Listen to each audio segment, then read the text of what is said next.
Hello, everybody. Hopefully you can hear me. Hi, I'm Damien Cross at DC_F1 on Twitter. And welcome to ZoomZoomers.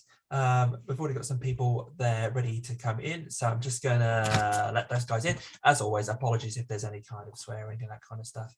There usually isn't, but we'll see how things go. If people get a few beers in them, it is obviously the Christmas edition. So I am actually wearing gingerbread. I don't know if that's Christmassy at all, but I'm going with it. I think it was sold to me as a Christmas jumper, so that's all I need to know. We have some familiar faces joining us now. I'll add more people as they arrive. We have very Christmassy Craig Woolard, for example. Let's start by just going around the houses, and we can't ignore you, Craig. Could you let us know your name and your Twitter handle, please? Yep, I'm Craig Woolard. I'm at Craig Woolard on Craig_Woolard on Twitter, and I've shaken it up, and I've got a rum and coke tonight.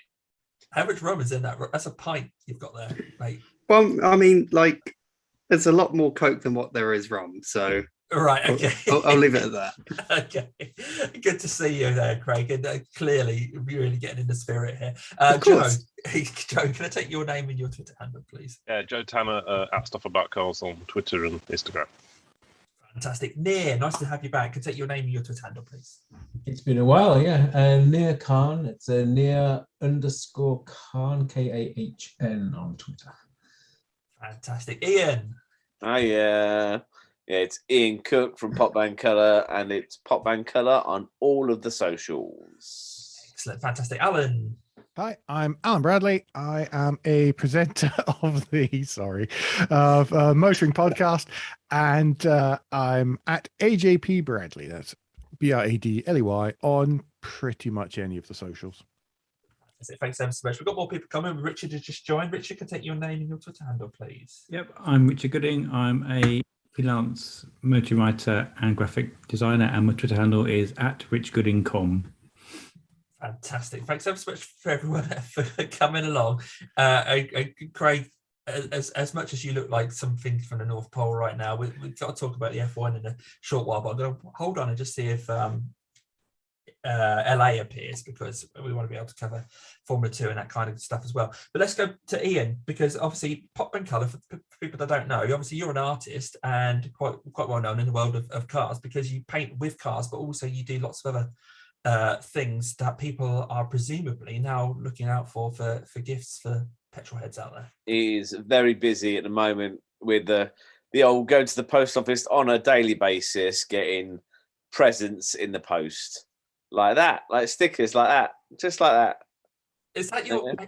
That's a BRZ, like Near's. Okay, fantastic. Yeah, and so it is very busy at the moment. Obviously, people see me at shows and events, so they're now ordering or have ordered. So I'm working through a lot of orders, and then go to Saudi Arabia to paint because because can. Is that where you are now? No, this is the house. I was going to say this is the new house. Yeah, this is the new house and artwork that isn't on the wall yet. Oh right, okay. Is that hidden for any reason, or just we haven't had time to put it on the wall? Right, so I got you. It's due to go on the wall. I thought it was going to be some sort of exclusive reveal, but it's just is it the back of a D-type Jag? Yeah, it's a Jaguar D-type. It's been signed by lots of people over there though, so there's various signatures on it just over there. But yeah, it's good. No, it's been busy few weeks. So the main thing next 2 weeks is just creating and making sure everybody has stuff underneath their tree from the shop. So is there a deadline then? If you want to get some Pop Band Colour merch, some mugs, if you wanted to order, it's pretty. Yeah, if you wanted your own stuff ordered, it's pretty much like that's done now. But the stuff, if you want to order like pin badges or prints and all the other stuff, all the other merchandise, that can be sent until the 18th of December. So get in quick because I've got to post it. Yeah, and you literally, people will know who follow you on social media that you literally just box it up and take it to the post office. You and the missus. But yeah, look at the guy who works at the post office is a massive F1 fan, and so like every time we go in, we're like, "Did you see the race? What was it like?" And his one son's a Verstappen fan, and one son's a Bottas fan. Right. So we hold up the queue really badly when we're chatting, because we just chat about the race for about 10 minutes. So It's a hard job, isn't it? Yeah, fantastic. Well, we're talking about F1. Obviously, we see LA's joined us with a familiar F1 champion in the background. LA, can we take your name and your Twitter handle, please? Yes, I'm LA Wilshire. My Twitter handle is @1_LA, and then there's my Instagram, because I go more on Instagram these days. Fair enough. No, just reassure us that Kimmy isn't actually there, because it's hard to tell with him sometimes whether it's just a picture of him or that is actually him. It's not actually him behind you, is it? Yeah, it's him. Yeah. It's him. Ferrari stuff on. You're right there. Who's there? Sounds like it's fantastic. Yeah, and I never explain what I'm doing here, do I? So like, I'm sort of involved in Formula 2 and a little bit Formula 1. Girls on Track UK for that side, and also for Inside F2, which is a Formula 2 platform. Excellent. And we're definitely going to be covering some of the sport. I mean, I don't want it to obviously dominate tonight, but and LA, actually, because I have to disappear in a bit, but we're going to hand the reins over to you. I imagine from that point onwards, it's going to be a lot of LA Formula motorsport news. So where actually are you there? Are you in Narnia or something with Kimmy? What's going on? Yeah, Mr. Tumnus is just making us some tea, and which Craig will be a bit jealous of. And then there's also some Turkish delight that we stole off the Snow Queen as well. So yeah, little lamps just out of shot, that go through your wardrobe, and here we are in Narnia. I love Narnia. It's brilliant. Brilliant. Oh, I don't know if you could get there without COVID jabs and stuff, so I'll look into it. Chris, can I take your name and your Twitter handle, please? And when I can unmute the computer. Relegated to the bedroom again. Now I've let Bex have the TV and stuff upstairs, so I'm downstairs. I'm Chris H Drives on Twitter and Instagram. I am the PR and marketing coordinator for the Peugeot Sport Group, amongst other things. Do a bit of writing and stuff like that. So what's it like this time of year for clubs? I imagine people are tucking away their cars quite a lot, and it's not really show season as such. But is there a lot going on behind the scenes? We've still got people meeting up, like group meets and stuff. Some of the northern ones actually have quite a big like Christmas get together, and they have like club quiz and all of that sort of stuff.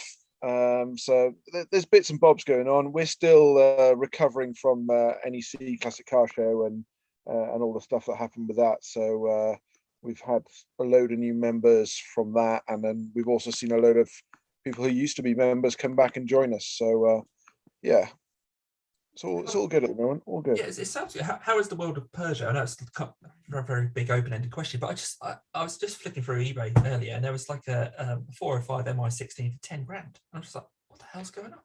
Yeah, well, try and find one. They've all disappeared. So they've all had their engines taken out for 205. So yeah, they're like rocking horse doodah. Yeah. But I'm surprised an MI16 is as cheap as 10 grand. Yeah. There's no Ford tax on it, you see. Yeah. It's not a Ford or a Volkswagen. But the car's doing pretty good, and we've had Tel doing pretty well, part of this Stellantis group. I know that they've just had like, oh, my internet's cut out. We've had like a new 308 launch coming up soon, so there'll be a new 308 in the UK shortly. I think it's January or Feb. Joe would probably be able to tell us a bit more when the car's actually coming to the UK. So that's the next one for me. I'm hopefully be going to my local dealer. Normally invites me over for a test drive and a look at new cars when they have launches and stuff. So I'll get to have a little play with that, which would be nice. My car is obviously all tucked up in the garage, especially as we got the storm starting to hit us. So I won't be using the GTI now. I'll be using the other cars until all this sort of weather calms down. No salt on the. Yeah, I imagine. I mean, you say my car. been put away, but you've got quite a few. And there's definitely a Peugeot theme running through everything, isn't there? Yeah, I've got 4 at the moment. So 2 308s, my estate car, which is my daily, the GT, which is my partner's. She's got quite a high spec GT with all the toys and bells and whistles in it. And then I've also got a Peugeot Expert TP van, which is I use for my olive business, which is what is keeping me really busy at the moment.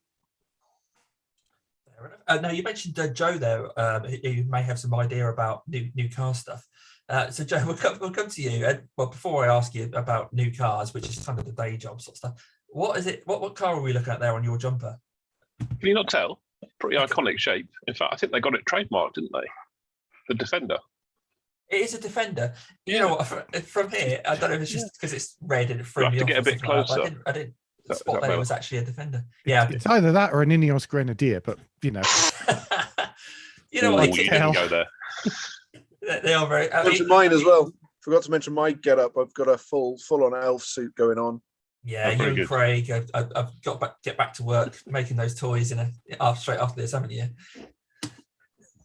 for Santa Kimmy, who seems like he's like a bit of a hard taskmaster there. Yeah, so Joe, give us a quick update then on the new car stuff, because all year we've been talking about delays and things like that. How is it looking? Are we kind of seeing light at the end of the tunnel, or is it just? I wouldn't say so. I think I'm going to see semiconductor shortage well into next year, if not to the end of next year. Yeah, so kind of more of the same. It's getting a bit easier to manage because I think we're kind of understanding what we've got, what we haven't got. Okay. Which makes life a bit easier. But I guess the biggest news in the car industry at the moment is the sheer rise of the plugins. So SMMT results out this morning. BEVs and FEVs, so anything with a plug, 27% mix. Wow. So that's more than 1 in 4 cars registered last month came with a plug. Wow. And that's been 2 months running. It's been at sort of strong levels. So it's that's quite a game change since sort of earlier this year. Massive. Absolutely. You still find people on social media arguing against the EV, but it's coming. It's coming. I think it's pretty much come by now. So excuse my naivety on this. So the semiconductor shortage will affect. It doesn't matter what powertrain you've got, I guess, because the semiconductors, there's thousands of things needed for a car nowadays, aren't there? And it powers everything. So, but there is some evidence that some manufacturers are prioritising their electric vehicles over their sort of ICE equivalents. Gotcha. And Alan, have you noticed that generally in the trends in car sales and that kind of thing? Yeah, absolutely. Pretty much the same. The semiconductor stuff doesn't just affect the drivetrain, though. Yeah, and it's down to silly things like wireless charging pads in your car. So that's the kind of stuff that's being decontented. Ooh, that's terrible verb. That manufacturers are removing in order to actually be able to make cars. So you find that some specs are actually sort of stealth lowering to mean they can be made more than anything else.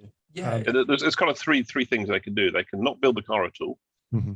They can decontent it, so take kit out of the spec of the vehicle, actually change the spec, and the customer generally has to pay the same price but with less kit in the car, and it's a sort of take it or leave it situation typically.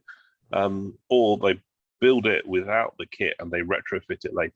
I've heard that there's some German cars there where there are sort of fields and fields and fields of them waiting for somebody to go along and go, right, plug in the module, now you can sell it. Plug in the module, now you can sell it. Put the infotainment system in or whatever it might be. Basically that, yeah. Or if you're a fleet customer, you just take it without, and maybe 6 months or 12 months down the line, you get it fitted. All sorts of stuff. So it's there's also a bit of prioritization of the more profitable models, and one of the things you're seeing when you look down the chart suddenly is the kind of outing themselves by which are the profitable models and which aren't. The ones the kind of the highest, a lot of the traditional higher selling models are falling down the charts. Do you remember the Ford Fiesta? Choosing not to make them because they're not really making very much money off them.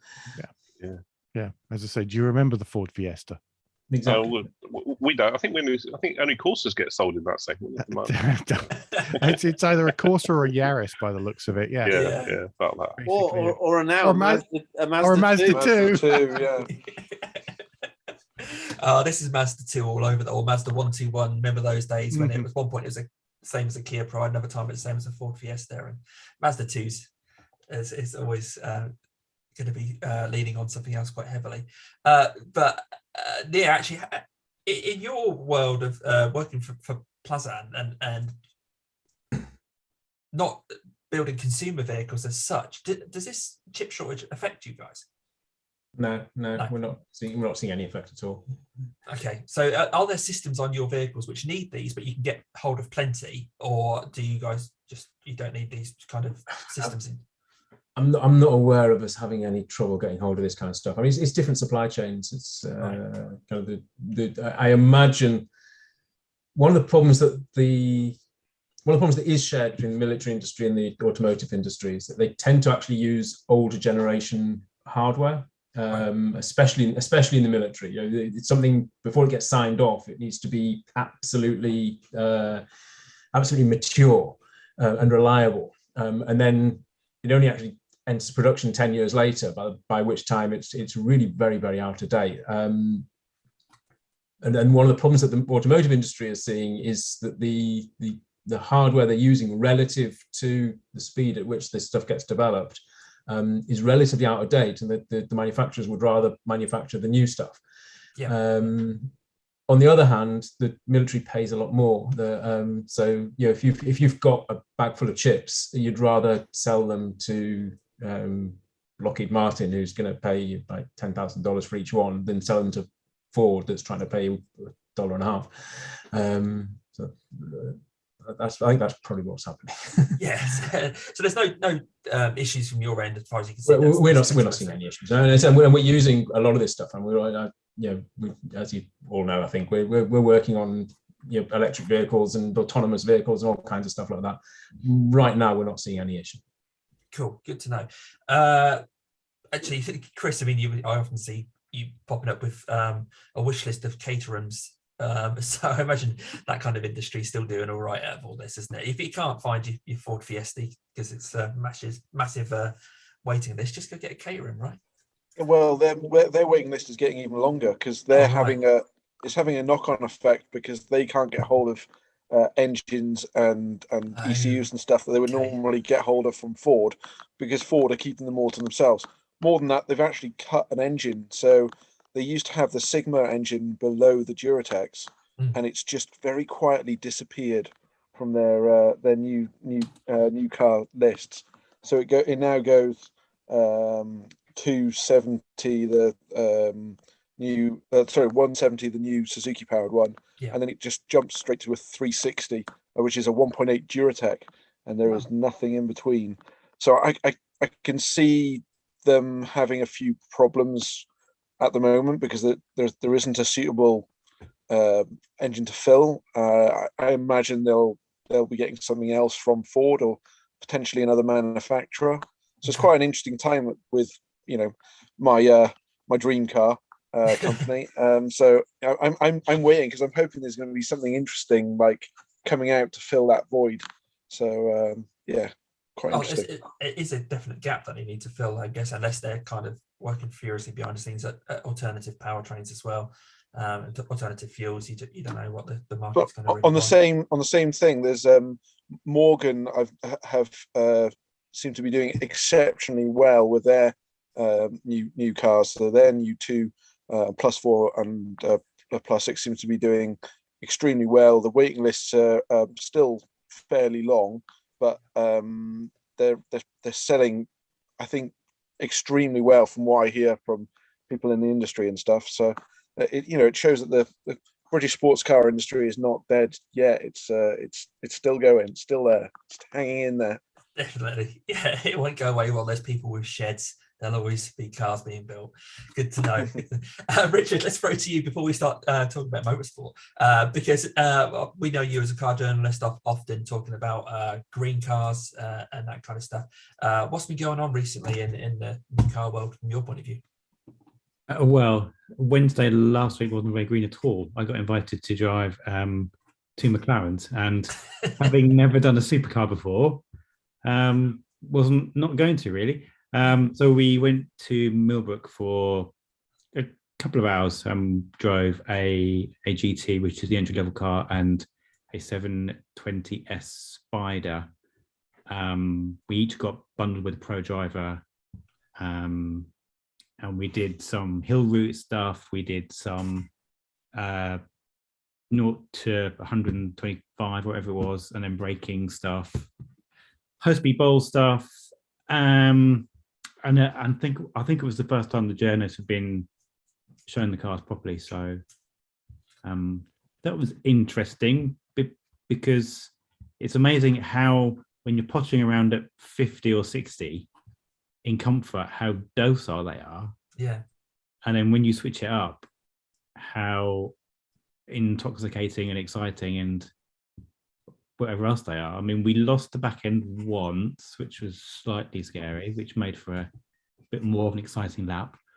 And that was when it was still dry. Not long after I left, they absolutely threw it down. So I don't know what the people in the afternoon had in terms of fun, but let's talk about this McLaren GT, because they kind of made a nice soft McLaren for people that didn't want an out-and-out racer, but it's still incredibly quick, isn't it? I mean, looking back at the McLaren of the 90s, the McLaren F1 had 600 and odd horsepower. What sort of horsepower figures are we talking about? This has 620, and the 720 has 720. But yeah, I mean, it was amazing how, as I say, how it's no cliche, but your granny could drive it if it was in comfort. And you know, it's amazing the breadth now of these cars. I mean, as I say, I'd not really driven one before properly, so it was a very interesting couple of hours. I can imagine a pair of McLarens on a racetrack. Now that's kind of reminds me of something else that happened over the weekend, which we can't ignore for much longer. But the McLarens weren't really much of the story, were they? Okay, I'm going to throw to Craig here, because I know LA's here, but I think, Craig, you take us through what on earth we watched over the weekend. I'm still trying to process it myself, really. It was that chaotic. And well, I mean, I'm hoping mine now holds up throughout all this, because there's quite a lot to unpack. So they Formula One raced in Saudi Arabia for the first time around an incredibly fast, what they call, well, street circuit, but it's not street circuit in the traditional sense. But you're looking at an average speed second only to Monza, perhaps, in terms of average speed. So you can get an idea of how quick it is with 27 corners, which is the most on the calendar.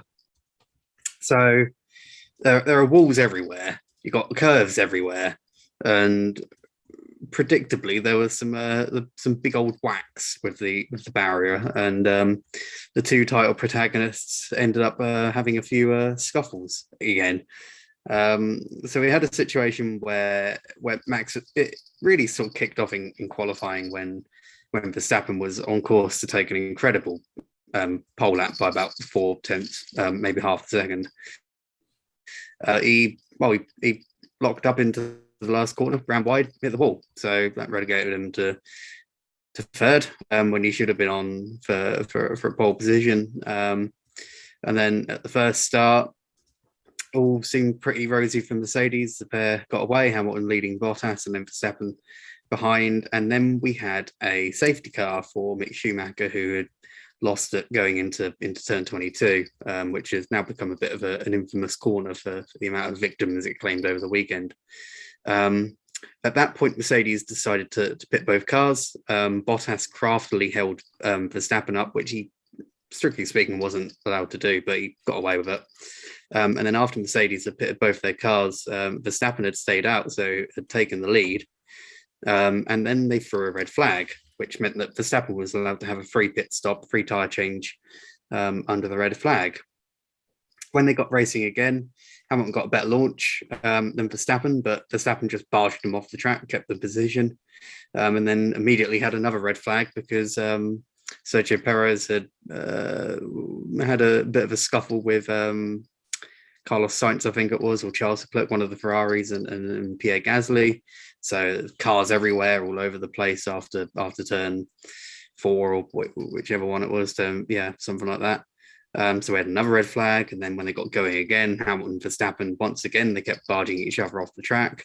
But in between that, race direction had given Red Bull a bizarre offer to either allow the investigation to go on as normal, or to just give up the position, but do so under the red flag. So weird sort of situation. So with Esteban Ocon on pole position for the final restart, if you will, just to add to the bizarreness of everything ahead of Hamilton and Verstappen. But Verstappen just launched down the inside into turn one again. And then we had a situation where Hamilton caught up to Verstappen, closed up to him because he had the harder tyre compound, and Verstappen's tyres were going off. And Verstappen very much lost control of the car and forced Hamilton and himself off the track, kept the position. Race control said you should give that up. So they told Red Bull to tell Verstappen to give the position up. And whilst race control was in the process of telling Mercedes, who were then going to tell Hamilton to give that Verstappen was going to give the position up, Verstappen started to give the position up. But he did so by braking very heavily and erratically and abruptly on the run down to the final corner where there's a DRS zone. And as a result, Hamilton didn't have a clue what was going until he was about to be told. But by the time he was being told, he had already kind of had a bit of contact with Verstappen. Broke his front wing. Verstappen got away with it.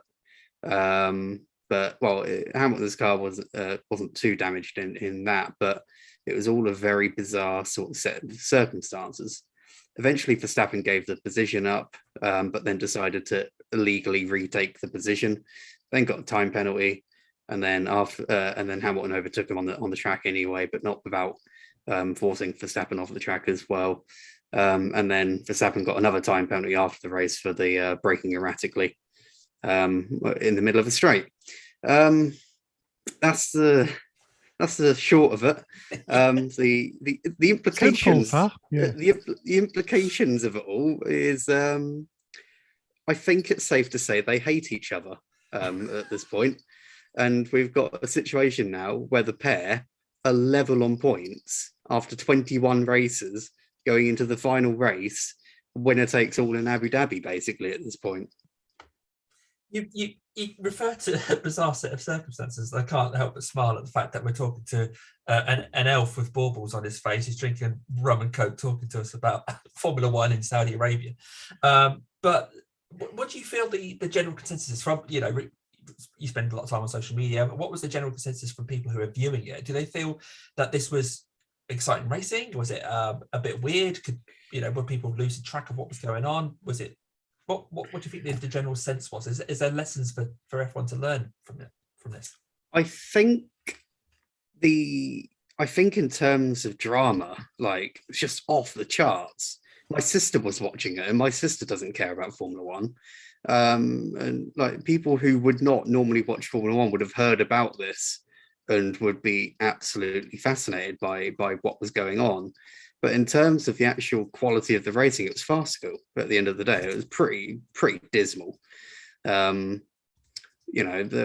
couple of okay overtakes on the road, but like the racing that we saw between the two championship protagonists was absolutely shambolic at the best of times. Yeah. And downright disgusting at the worst of it, basically, to be frank.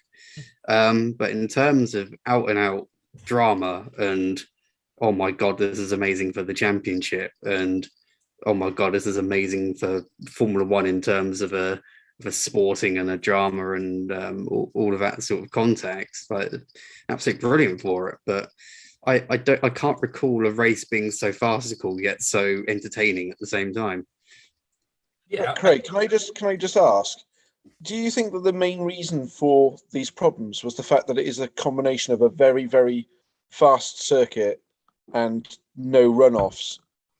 So, because obviously Monaco has no runoffs, but it's not a quick circuit. It's an incredibly slow circuit because it's had, over the years they've kind of made it that way. But this is relatively, as far as I know, it's a brand new circuit, isn't it?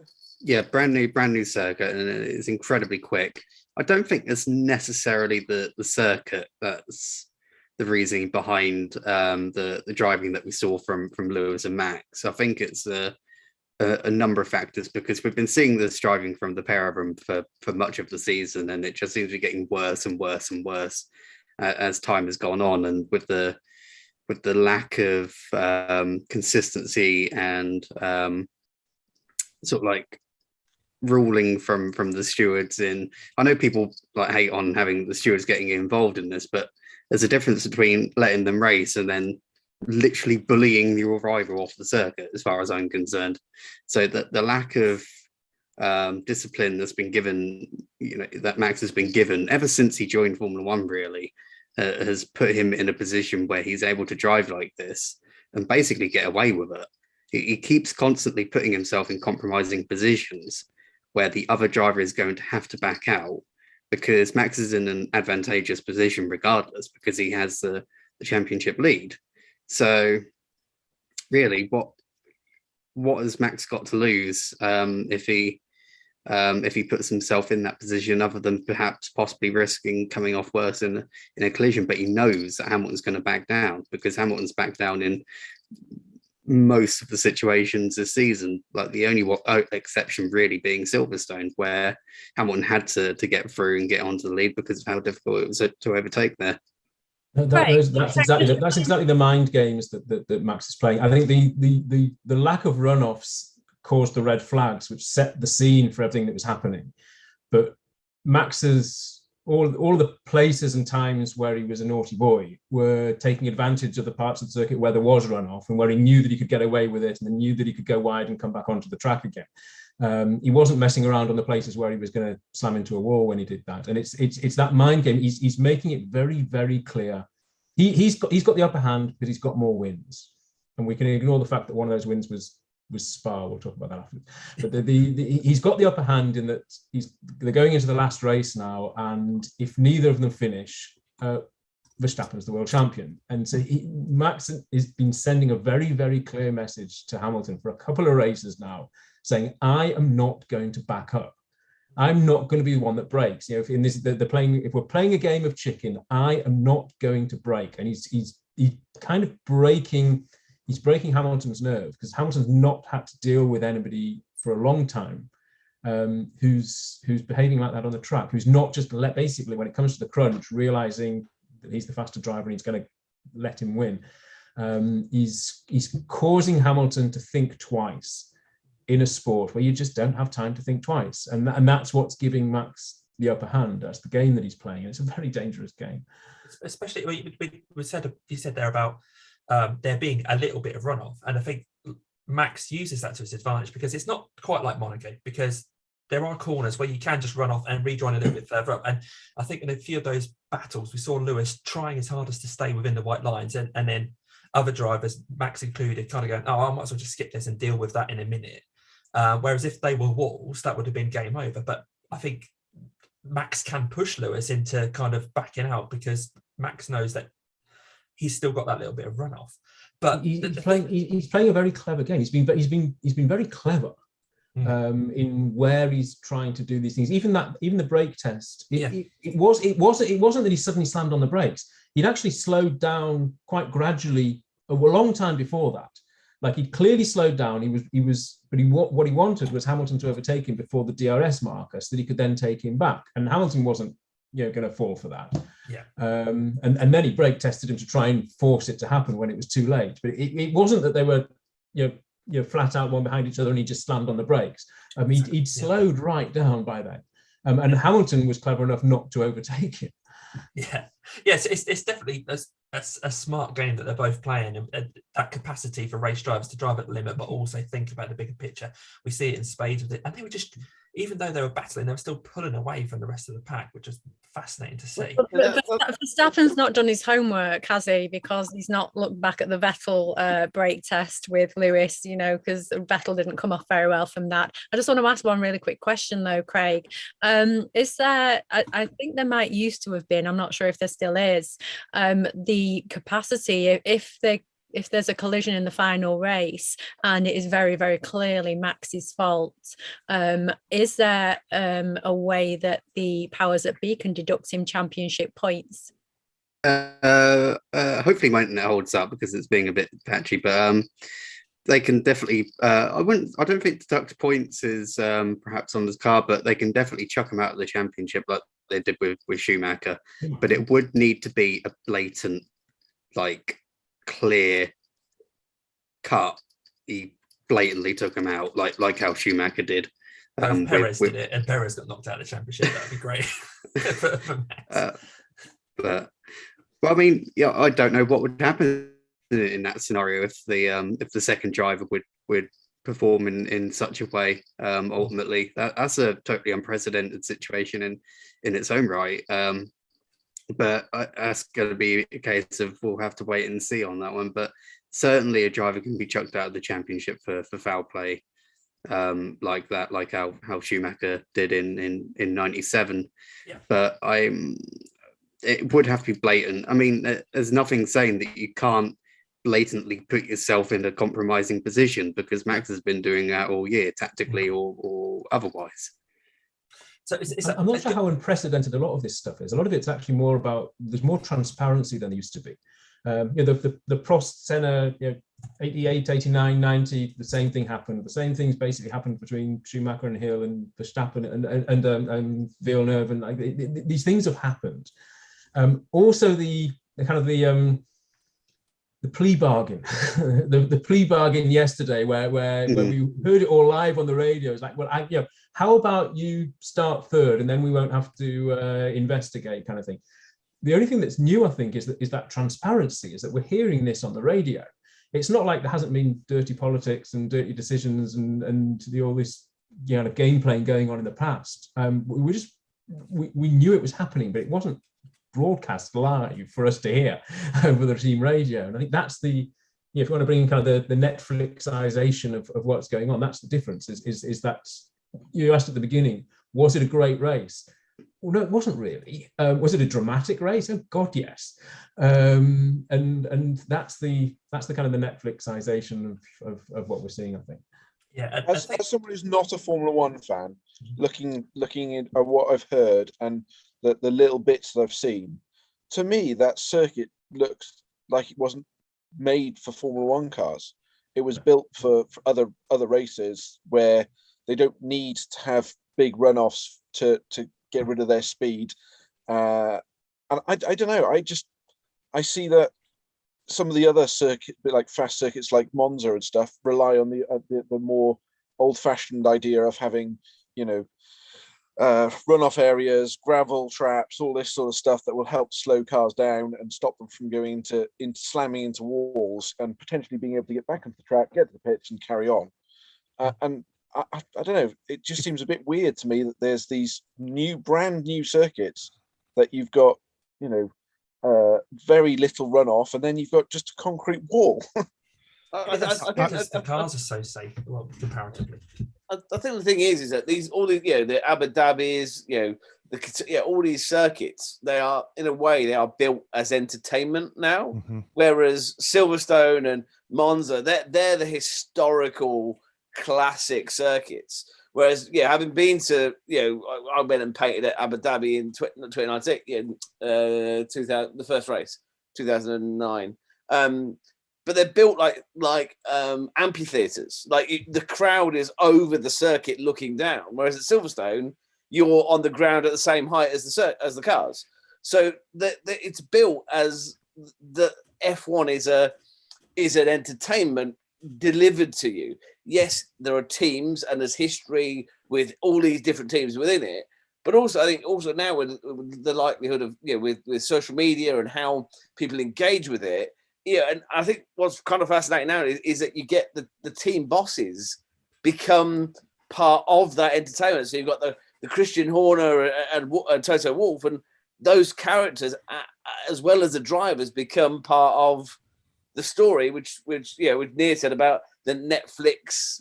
It's become so much more about entertainment rather than maybe the quality of the racing, but also these tracks are all taking bits of other circuits. Yeah, they've got bits of Silverstone and bits of Monza in them to make them fast, exciting tracks as well. Yeah, I mean, I remember the circuit's not fit for purpose. I mean, the two red flags in a dry race, the circuit's not fit for purpose. Yep. You're unlikely to get a damp race there, mind. But I remember, I remember when all of that was just sand and sod all. To be perfectly honest, when I was a kid. Well, the thing is that they built it in, like, having done the event out in Riyadh, they build it so quickly, and it's like it's unbelievable. Like, it's amazing that they build these things, but I think that I read something earlier that they're going to be moving walls back and whatever. But you kind of think, well, should that not be thought about in the first place? When you see World Touring car go to Macau, and there's always a massive pileup at Macau because it's a tight circuit where people are going into one corner very fast. Yeah, I know. Yeah, it's spectacular. But we saw the spectacle not just on track. We saw the drones, we saw all the fireworks and everything like that. And there was support races and that there as well. So I think they do package this as like an entertainment thing, and just, these guys going in like you mentioned, like an amphitheater, like gladiators, kind of the crowd cheering them on. And the sport seems like it's almost secondary to the spectacle. Did that not happen to Formula E the first time it was in Riyadh, where they sold all the tickets and nobody turned up for the racing? They all turned up for the concert afterwards. Yeah, maybe that's how they managed to attract people to come and see what we all enjoy as a championship spectacle. But of course, like I said, they had support races there. But I think in the support races LA, we saw that the track, there are lessons for everyone to learn about the track and safety and that kind of stuff, because the F2 really kind of showed that the F1 was going to have some problems if people start hitting the barriers. Yeah, I mean, F2s, even though the cars sort of look the same at first glance, they are very different to F1 cars because they're not as quick. But the difference with F2 is that all the cars are reasonably pretty much equal. They've all provided with the same car, despite strategy, despite tweaks that the teams do. And I think that's actually a bigger issue. It would seem to me a bigger issue this weekend in Saudi Arabia, because the F2 cars generally are always more bunched up. They're always more together on the circuit because it's easier for F1 cars to create a gap and create distance, because there's different, and the cars are very different. They perform differently. And I think that because of the couple of accidents that happened in F1, they had to keep bunching up to restart those races, and then that's where some of the problems happen. You notice them, in that kind of tunnel effect where Charles clipped. I know I should be talking about F2, but Charles clipped, the back of Perez, and then you got this horrific, backlash behind, where you've then got Nikita hitting the back of George Russell, and it has this real bad knock-on effect, concertina effect almost, because they're all bunched up. And obviously, if they hadn't have been the restarts, the F1 cars wouldn't have been that bunched up. Yeah. But F2, they generally are, and there was a lot more incidents. Craig, correct me if I'm wrong, but there was 7 safety cars in Formula 2 across the whole weekend. There was 2 virtual safety cars. There were 2 red flags on the final day. And then obviously there was a non-resumed race on the final day. But prior to the non-resumption of the feature race, there'd been a terrible, awful accident off the start-finish line. And that could have happened anywhere. That's regardless of whatever circuit is. You can't blame Saudi Arabia for that particular accident. And it was a terrible accident, and we're all still very concerned. You know, the guy isn't skipping down the street, but Enzo Fittipaldi is now recovering in hospital with some quite nasty injuries. And I'm sure that Teo isn't exactly 100% fit, but he's in a better condition. So again, we have to put that to one side, because that can happen on any grid anywhere. But you know, what you see in the F2 is they're bunching most of the time, and you know, when they hit the barrier, same thing happens. They bunch up and restart the race, and they hit each other again. But the race line is supposed to be a brick wall. You're not supposed to go over the race line, no matter what circuit you're on. No matter if you've got a 10-mile runoff area over there, you're still not supposed to go over the race line. So I think it's not too bad an idea to have these concrete walls, brick walls as such, because then you're stopping people from going over that race line and gaining advantages, because the points of the circuit where they could gain an advantage by going over the line, they did. And you know, the second championship contender in Formula 2 prior to the weekend, Guan Yu Zhou, gained an advantage himself and was penalised. He didn't have a particularly great weekend. He's now dropped to third in the standings, and Oscar Piastri is still leading. Still looks like it's going to be his, but his teammate at Prema, Robert Schwartzman, who is incredibly handy in a car himself, is now hot on his heels.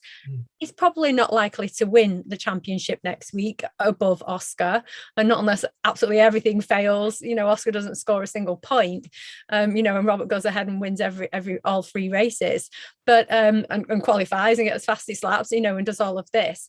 But still mathematically possible for Robert Schwartzman to win the championship, you know, but it kind of looks likely at the moment. Even Dan Tixon's closing. He was incredibly handy at this circuit at the weekend. He loves a fast circuit. He was very good in Baku earlier in the year.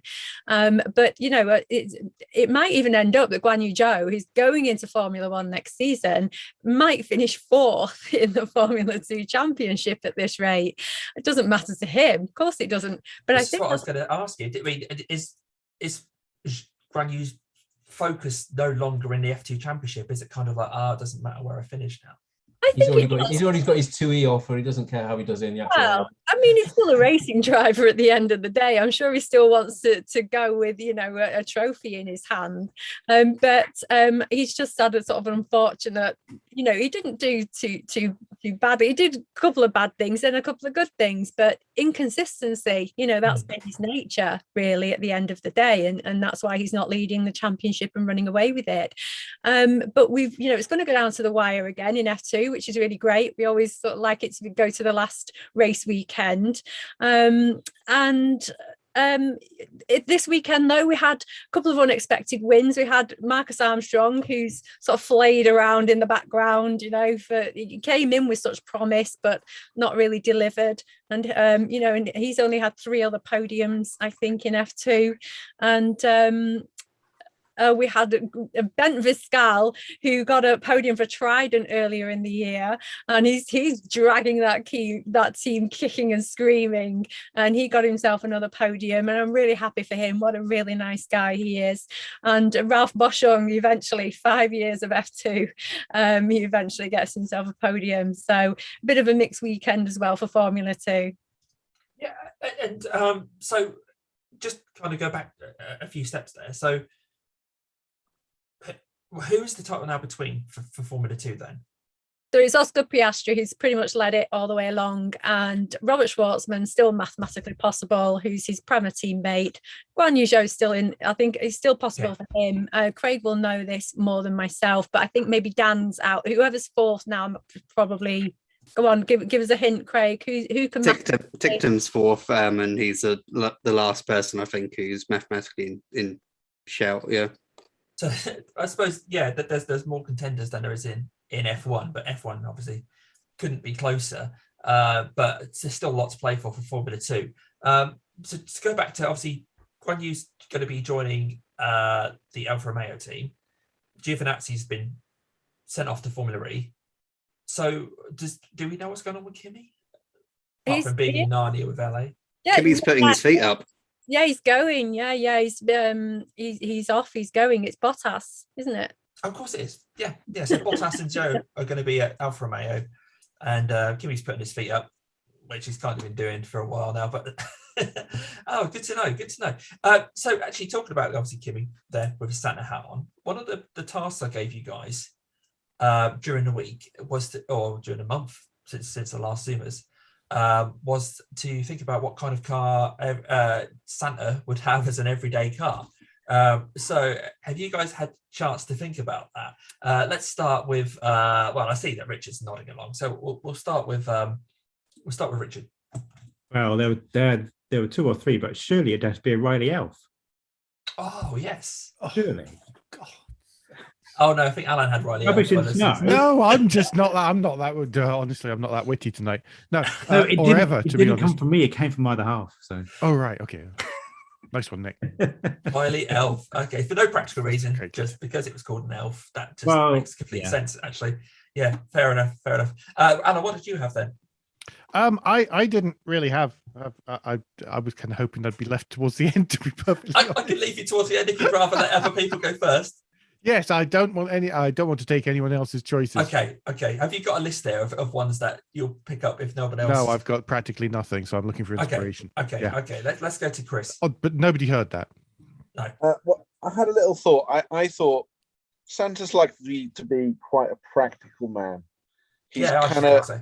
he was going to want a workhorse, something that's not going to let him down, something that it doesn't matter what it looks like, it's just there to do a job. They get some pretty bad weather in Lapland, so I've gone for an early Mercedes-Benz Gelandewagen, a G-Class. Nice. And I'm talking, one that he's had for, a very long time. It's probably got 200,000 miles on the clock plus. He uses it for going to get reindeer food and logs and whatever else. Do you know what I mean? I can see it. Chris, what, The trouble is it's got the non. The trouble is it's the. what do sorry. reindeer eat? What's their food? I don't know. Oh, Santa Claus the movie showed it was that sparkly moss that makes them fly, with the bits of they use the sparkles to make lollipops for kids. Oh, I love that film. Sorry, Alan, carry on. Oh, it's all right. I was going to make some unfunny joke about the fact it was the non-turbo diesel version. So in actual fact, he couldn't even outrun the shrinking of the polar ice caps. But yeah, never mind. Okay, LA. Not only am I going to hand over to you now to kind of tell us about your Santa, but I've actually got to nip off. So are you right if I hand you the reins of Rudolph and Co. Of the Zoomers? I see what I did there. And I'll wave goodbye to you guys. If I just how do I make you the? I did this last time and I managed to make you the boss. Make me the host. How do I do that? Participants. There we go. Well, your name is LA Will's Instagram now. Okay.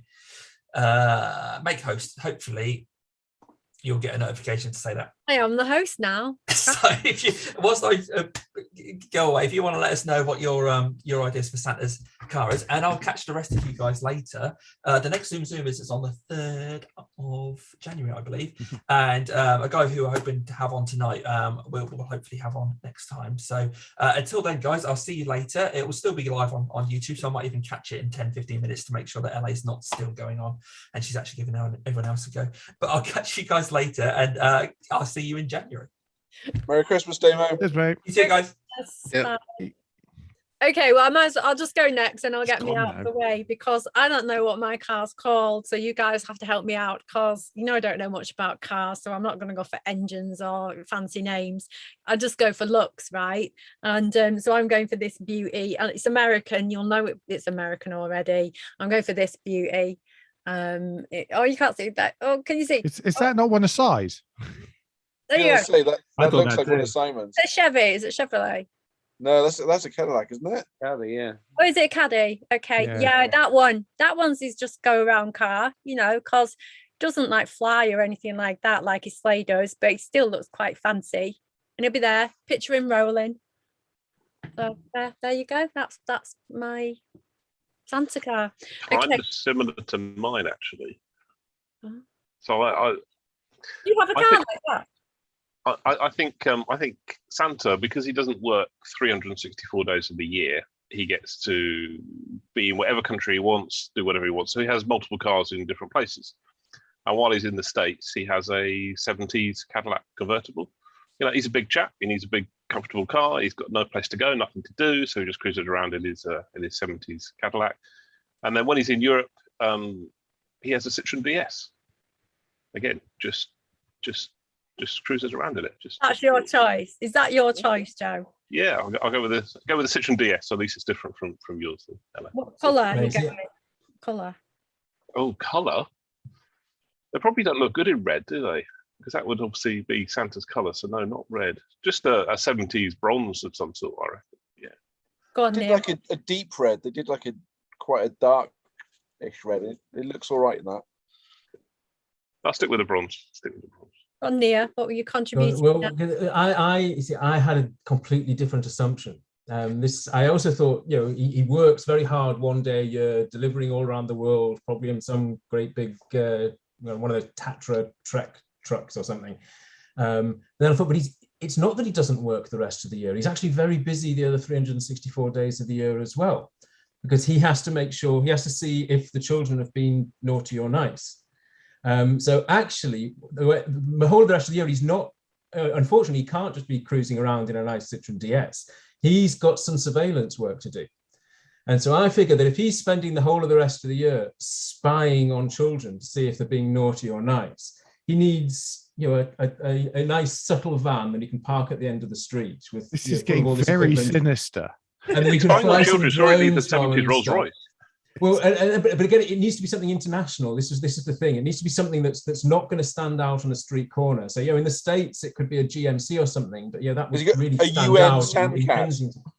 Well, I put a lot of thought into this, and I settled on a white Mercedes Sprinter in the end. I figured that's the most subtle international surveillance van, something not brand new, no distinguishing markings on it, something that'll just park up on the street there. And as I say, you can launch drones from the roof and spy on kids in their back gardens and stuff and be listening to them to know if they're being naughty or nice, because he's busy 365 days a year. As long as he doesn't offer sweets to the ones that have been nice.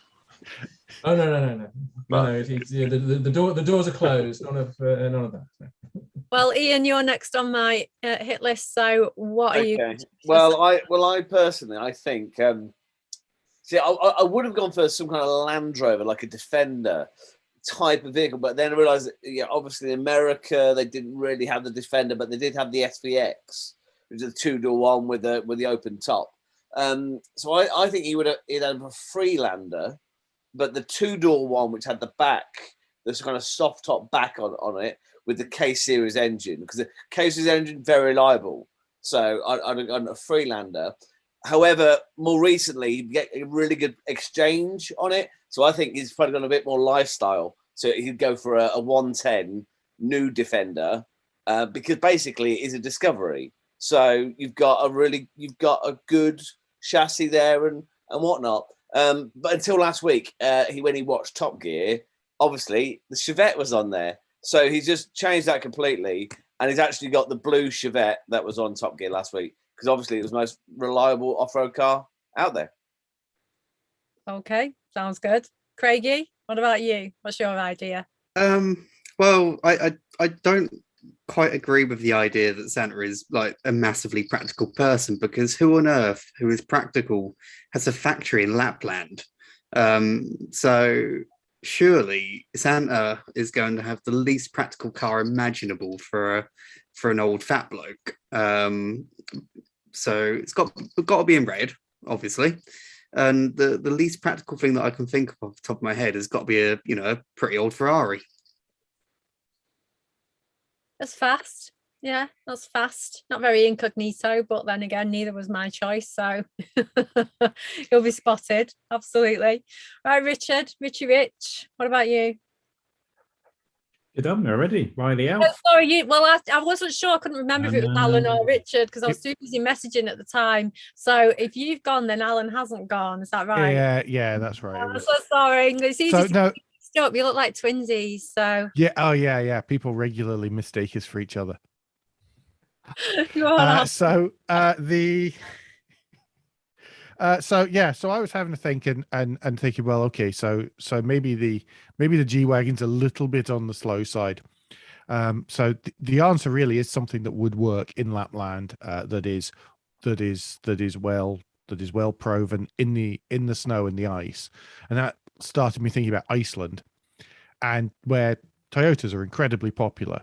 So it's either going to be, depending on whether he wants to move stuff or people, it's either going to be a Land Cruiser or a Hilux, but it's got to be by Arctic trucks with the big wheels, like the Top Gear Hilux ones when they I was went. going to say the to obvious Great answer choice. to this question is the Top Gear Hilux, isn't it? That yeah, Clarkson and hence May went to the North Pole in. That's kind of the obvious answer.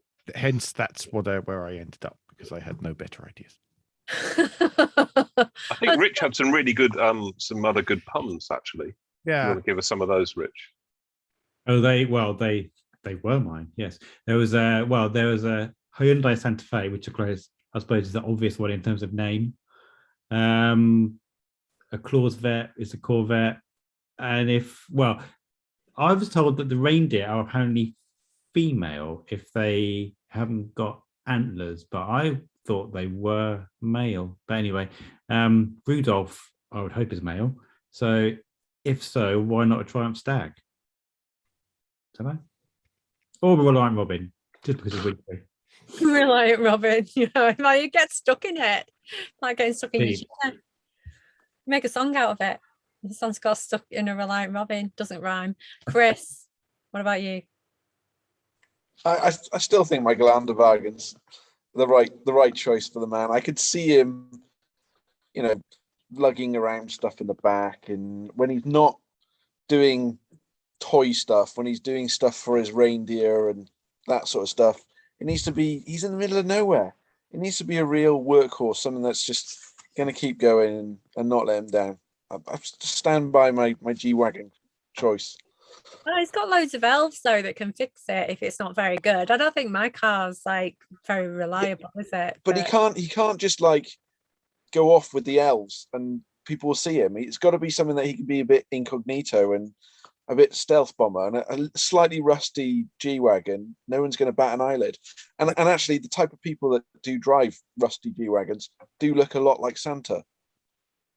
Yeah, that's fair enough. If anybody's got any ideas on social media of what you would like a Santa to drive 65 days if it's a leap year, let us know by all means. I'll post it up so that people can answer the post. And yeah, I'll do that a little bit later on. Yeah, sounds brilliant. Sounds good. Okay, so are we all ready for red or green? Yeah. Oh. I'm not. I haven't got anything with me. What's red or green? Oh, I have. Actually, I'm lying. I'm just fine. It's a sort of pink or green. That'll do, won't it? Oh, it sounds good. Everyone ready? Right, okay then. So the last time I did this had absolutely nothing really to do with cars. I'm not disappointing. It's still nothing to do with cars, but it's a Christmas show. So it can be anything, right? All right then, we're all ready. Is everybody ready? Red or green?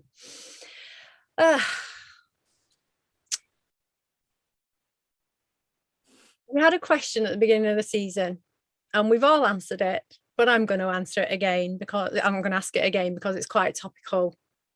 Formula One, red for Max, green for Lewis. Who's going to win this championship?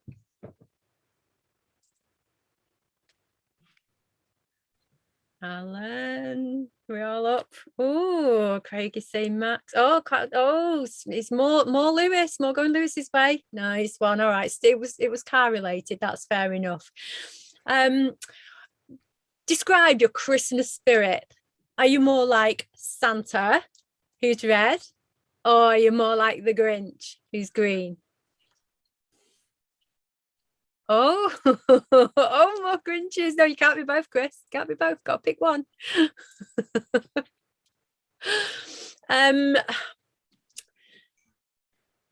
What would you rather have? A speeding ticket, red, or a parking ticket, green? Got a speeding ticket last week. Are you going on one of those driving days, Chris? Learn how to drive again. Had one last year as well. Oh, you've now got a fine and points, right? Yep. It's only 80 on the motorway, so it's not too bad, but still. Oh, that's not good. That's not good. All right. Get your air guitars and air drums out. Air guitar, Red, or air drums? What do you prefer to play? I think I'm the guitar. He's green. Oh, more guitars. Go on, give us your very quick 3-second air guitar or air drums after 3. 1, 2, 3. This was excellent. This was brilliant. It was kind of like the Bill and Ted thing. Bill and Ted, yeah, it has to be Bill and Ted. Oh, Wild Stallions.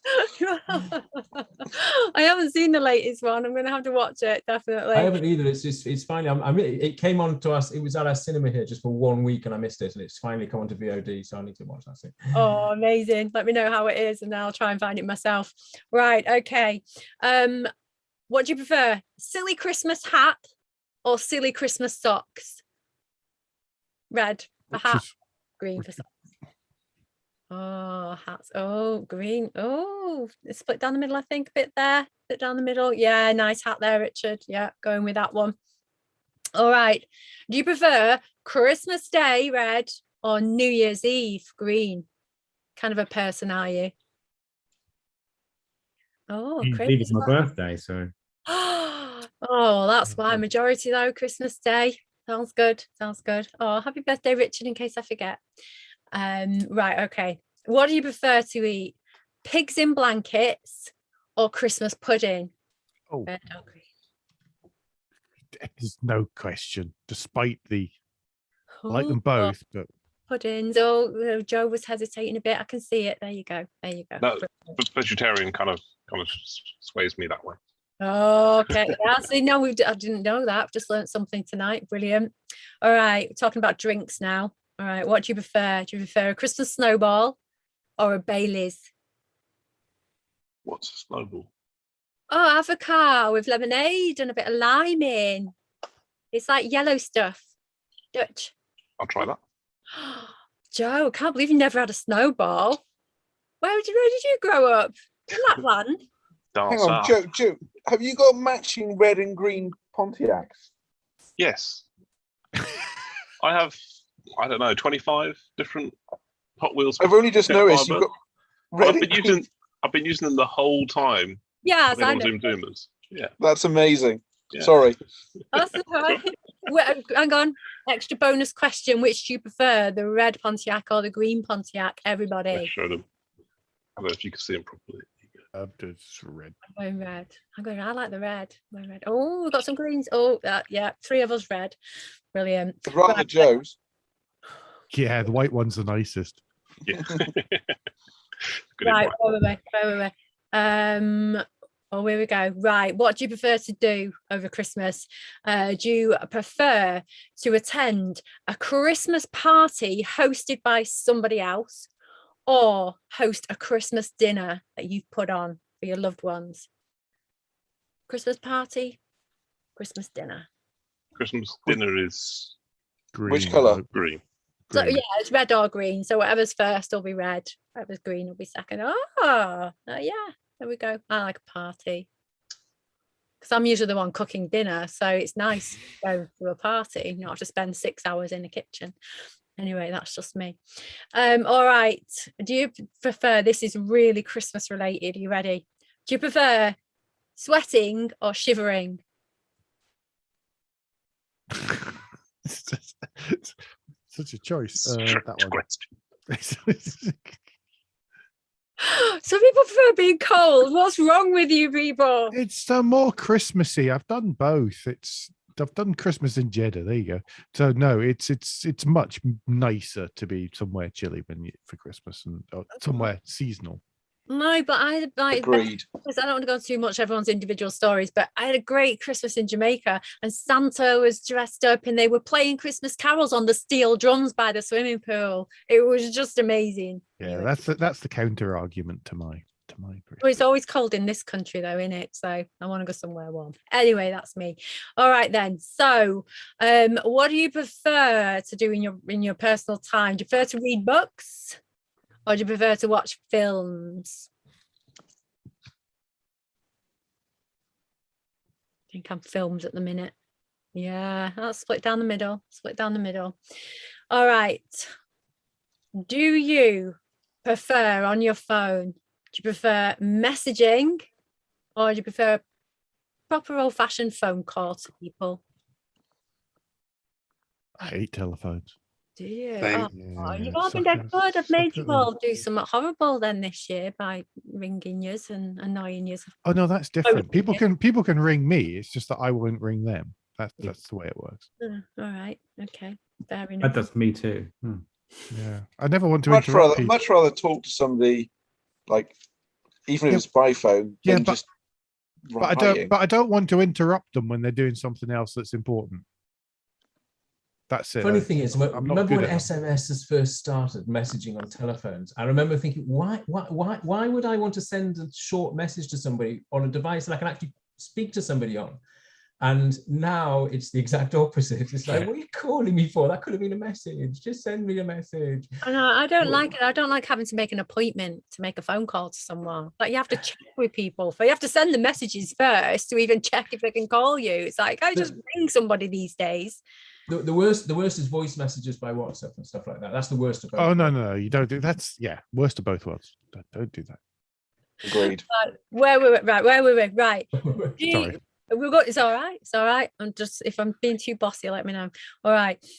Do you prefer personal thing? dead. Do you prefer do you prefer to make plans, make solid plans, or do you like surprises? Prizes. Red plans, surprises. Yeah. Surprise. Yeah, surprise me. Surprise me. Yeah. And Neil can't decide. You can't pick. You gotta pick. I like You gotta both. pick. It depends what it is. A nice surprise, nice plans, nice surprise. Not another speeding ticket. Yeah, that's not a nice surprise. Hey Chris, you know what? Stop speeding. Yeah, in the 40 zone, of course. What do you think of that? Right, all right. So, all right. Where are we? Right, all right then. An either or choice here.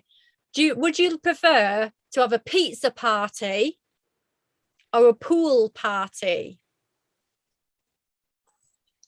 Oh, I'm going for the swimming pool. Everybody's gone for pizza except for me. So I'm by myself in the swimming pool, and all you lot are over there eating pizza. Nice. That was my last one. There you go. We're all men of a certain age. I think we're all thinking, yeah, I'd much rather eat pizza than be at the swimming pool. There's probably only one of us on this call who looks good in, swimsuit. Yeah, Me. great. Yeah. It's not- Yeah, it's Santa Christmas suit, Santa swimming suit with his little baubles on. Your balls have been jingling the whole session, Craig, just let you know. Right, okay. That's it. That was my last question. So, Chris, do we have anything at all from social media you would like to share? Not really. There's nothing massive, but I would love people to make suggestions for subjects that we could talk about in the future, or if they want to suggest some red green quiz questions, or even if they got an idea for another type of quiz that we could do. All of those things would be great for people to write to us on social media, on our YouTube, on our Instagram and Twitter and Facebook. Just find us. We're really easy to find. It would be great to have some suggestions from the people out there. Yeah, absolutely. I mean, if you're watching now, you can, obviously find us under ZoomZoomers, and you can find any one of us, even under most of us under our names. But I think one session we need to put our Twitter handles or something like that. I noticed Nia has, and Ian, you normally do, but not tonight. And I've got my Instagram. But ZoomZoomers, definitely find us all under that, and like and subscribe and do all of that business so you can get the notifications when something happens. So that's brilliant then. Yeah, thanks for that, Chris. Fantastic. And I think really finally, we need to wrap this up and we can let everybody go, is Craig, hopefully you've got a factoid for us. I haven't really had too much time to think about it, because obviously, like you, I've been stuck in the F2 world with Jeddah, and I'm also planning a move as well. So the next ZoomZoomers, I'll be from a different location. which is awfully exciting. But I guess keeping on the theme of last week, we do have two title rivals going into the final round of the season level on points, and only once before has that happened in F1 history, and that was in 1974. Which I'm sure everyone will remember was the brilliant battle between Emerson Fittipaldi and Clay Regazzoni that season. Neither driver won the race at Watkins Glen. The decider, Regazzoni, failed to even get in the points because he struggled with handling issues that allowed Fittipaldi to come through and take the championship, which was his second and the very first for McLaren. That was brilliant. Yeah, I think they finished 11th in that particular race. I don't quite know. I've heard that on the grapevine. But yeah, well, by the time we all reconvene and meet up, we'll have a new world champion, and whether that be Max Verstappen or Lewis Hamilton again for his his 8th world championship. So that'll be quite amazing to discuss and get our teeth into. And also Formula 2 will also see their new champion. And of course, we have an amazing group of champions in the ZoomZoomers. We have had a wonderful year. I know it's only early December, but we won't see you till next year, till January after the new year. And we've really loved being together, and we've really loved having you guys out there involved and watching and commenting, and continue to do it, because the more you're involved, the more you comment, the more we'll carry on waffling every week to you all. So unless anyone wants to throw anything out there and say anything before we leave, throw your hand up if you do. Everyone's good. Yeah, go on. Go on, Craig. Go on, Craig. Wouldn't it be cool to do one of these in person?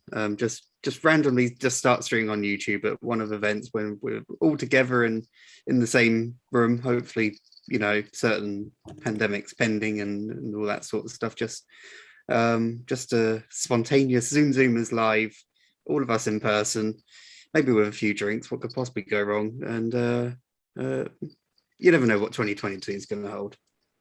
Well, Yeah. I certainly want to see some of the other vehicles that we own. I want to see Alan's Yaris, and I want to see Joe's Pontiac, and I want to see, the Chevette, and yeah, there's lots of. Chris, does everybody want to see my Volvo so you can all kick it? So I think you've all had a bit.